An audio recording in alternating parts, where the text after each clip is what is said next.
Donc, tout d'abord, vous dire que vous avez un diaporama qui va défiler en boucle pendant mon intervention. Vous n'y retrouverez pas mes propos, donc vous êtes obligé de m'écouter. En fait, c'est le SMEAG qui est pour nous notre outil de gouvernance au niveau du bassin, qui a réalisé ce diaporama, où vous y verrez à la fois des images d'Aquitaine, de la Garonne, et où vous y verrez aussi notamment des animaux et autres qui sont de véritables richesses écologiques pour nous, puisqu'ils correspondent à des espèces protégées, et aussi la diffusion il vient de passer là, de milieux humides. Bien, donc on m'a demandé d'intervenir sur une expérience pratique à portée locale que nous vivons donc au niveau de la Garonne. La question qu'on pourrait se poser, c'est est-ce que la Garonne est vraiment un long fleuve tranquille? C'est la question à laquelle je vais essayer de répondre au travers de ce que je vis au quotidien dans ce domaine. Tout d'abord, vous parlez de l'état de santé de la Garonne. La Garonne est le 3e fleuve français, 525 km, qui prend sa source dans le Val d'Aran en Espagne et qui remonte jusqu'à l'estuaire de la Gironde.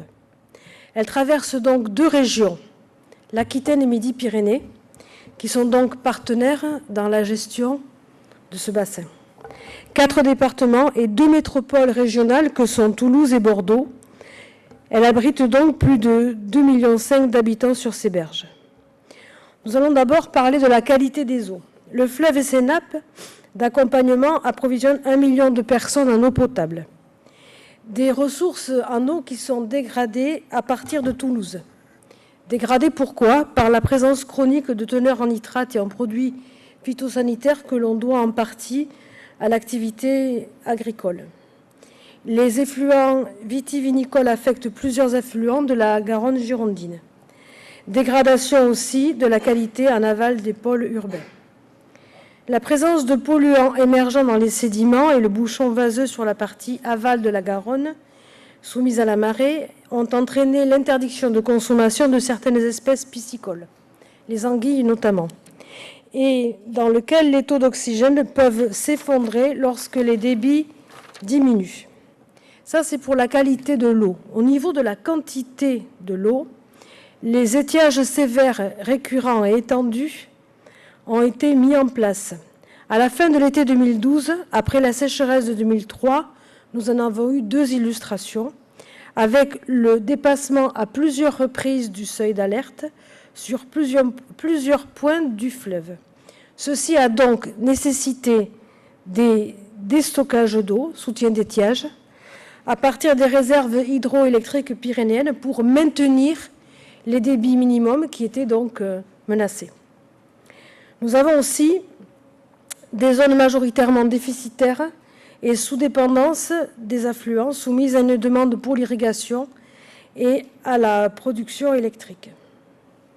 Au niveau des risques, 400 000 personnes sont concernées par les inondations, des crues brutales et torrentielles en amont, notamment du fait du massif montagneux, et enfin des crues par submersion des digues en aval sur le linéaire du fleuve soumis à la marée.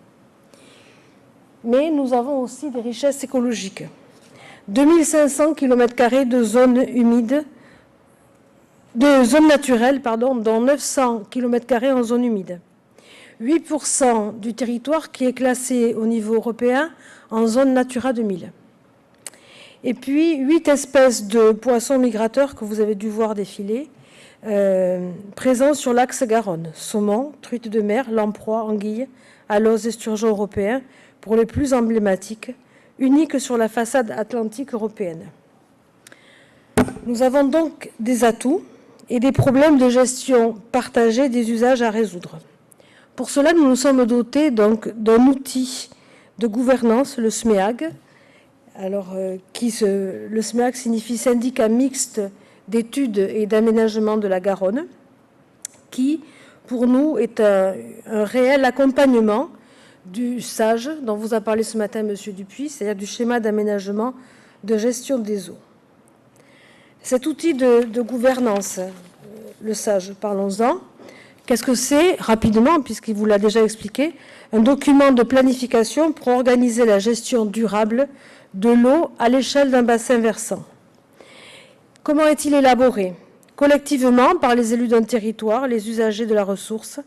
C'est un document à portée réglementaire qui doit concilier préservation des milieux aquatiques, aménagement et développement durable sur un territoire de projet. Ça, c'est l'outil. Qui le pilote? Pour le piloter, nous mettons en place ce qu'on appelle une CLE, CLE, Commission locale de l'eau. Elle est composée de 87 membres, pour ce qui est de notre CLE, réunissant les élus des collectivités, les usagers, c'est-à-dire les agriculteurs, les industriels, les associations de consommateurs, les pêcheurs et les services de l'État. Le SAGE Garonne est actuellement en phase d'élaboration. Il doit répondre à des mesures appropriées et à des actions concrètes aux problèmes qui se posent sur le bassin et que je vous ai traduit dans le constat que je vous en ai fait. La qualité des eaux, la disponibilité de la ressource, la préservation et la valorisation des milieux et enfin la gestion du risque. Il me suffira de vous donner le calendrier prévisionnel du SAGE pour que vous compreniez à quel point nous avançons lentement. L'arrêté de périmètre du stage a été pris le 24 septembre 2007. La clé, donc cette commission locale de l'eau qui va mettre en place, qui va gérer ce SAGE, n'a été mise en place que le 10 décembre 2012, c'est-à-dire 5 ans après. L'élaboration du SAGE lancé depuis 2 ans et un prévisionnel pour son adoption ne sont fixés qu'en 2014. Il faudra donc au mieux, et dans le meilleur des cas, 7 ans pour valider ce document afin de satisfaire tous les acteurs de l'eau du bassin. En réalité, si nous avons autant de mal pour mettre en place cette procédure, c'est parce qu'on peut se rendre compte que les intérêts des agriculteurs, des industriels, du simple consommateur sont souvent antinomiques. Et puis, nous intervenons sur 2 régions, la région Aquitaine et la région Midi-Pyrénées. Nous sommes donc obligés de constater le difficile apprentissage de la solidarité amont-aval. Quelques exemples. L'alimentation en eau potable de l'agglomération toulousaine dépend de la Garonne. Celle de Bordeaux, comme vous l'a dit M. Dupuis ce matin, dépend de réservoirs souterrains. Le maintien des débits d'objectifs influence économiquement surtout les parties amont et centrales du bassin, pour la partie agriculture et industrie. Les risques de crues d'ordre torrentiel en amont, fluvio-maritime en aval, donc des risques de crues qui sont tout à fait différents. L'économie liée à la pêche professionnelle et à la présence de poissons migrateurs ne concerne que la partie aval du fleuve. Autant d'exemples qui peuvent influencer les acteurs de l'eau dans leur prise de position au détriment de la solidarité. Et lorsqu'il s'agit d'évoquer la création de ressources nouvelles pour compenser les déficits en eau sur le bassin, soutien d'étiage actuellement assuré à partir des réserves de l'EDF par des stockages, donc payants et coûteux, nous avons droit à une belle opposition entre les défenseurs de l'environnement et les utilisateurs notamment que sont les agriculteurs. Tout ça, il faut l'arbitrer. Enfin, ne parlons pas de la rivalité culturelle et historique entre les 2 grandes métropoles que sont Toulouse et Bordeaux, qui savent se retrouver, j'en vois qui sourit, sur certains sujets, mais qui revendiquent aussi un leadership réciproque sur d'autres.